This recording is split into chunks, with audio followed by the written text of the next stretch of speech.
जेवर एयरपोर्ट की करेंगे। जेवर एयरपोर्ट के भूमि पूजन की तारीख का ऐलान हो चुका है।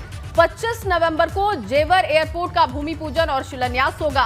25 नवंबर को जेवर इंटरनेशनल एयरपोर्ट के लिए भूमि पूजन होगा और भूमि पूजन में शामिल होंगे प्रधानमंत्री नरेंद्र मोदी और सीएम योगी। तो देखिए, जेवर एयरपोर्ट एक ऐसा मामला रहा है जिससे पिछली सरकारों से चुनावी वर्ष में या फिर चुनाव के दरमियान इसकी चर्चाएं तो खूब सुनी है, लेकिन अगर भूमि पूजन की खबर आती है, ये बड़ी अपडेट है।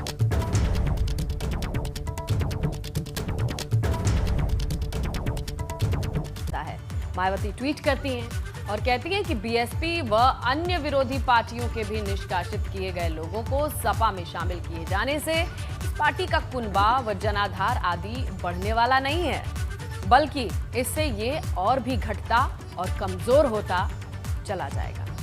जबकि सपा को ये मालूम होना चाहिए कि ऐसे स्वार्थी व दल बदलू किस्म के लोगों को लेने से इनकी खुद की अपनी पार्टी में शिक्षार्थी लोग अब बहुत गुस्से में हैं, जो अधिकांश बीएसपी के संपर्क में है और वैसे भी वो चुनाव में अंदर अंदर इस पार्टी को काफी नुकसान पहुंचाने वाले हैं।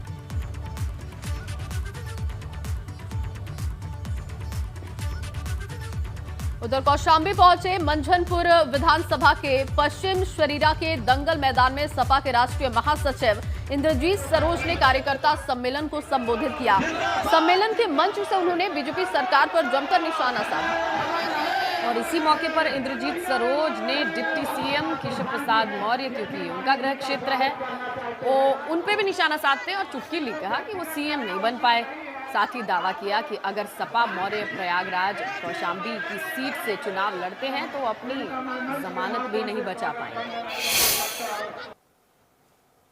डिप्टी सीएम साहब तो सीएम बनना चाहते थे, लेकिन अमित शाह ने लखनऊ में आकर के कह दिया कि 22 के मुख्यमंत्री योगी आदित्यनाथ ही होंगे, तो डिप्टी सीएम साहब का क्या होगा? अपनी तो जैसे तैसे कट जाएगी। जनाबे अली आपका क्या होगा? आप अपने विषय में सोचिए। डिप्टी सीएम साहब, जनता जान चुकी है, नौकरियां नहीं पाई, लोगों के काम नहीं हुए, रोडों के गड्ढा नहीं भरने का काम किए, आवारा जानवरों से जो है इस क्षेत्र की जनता बेहाल है, प्रदेश की जनता बेहाल है।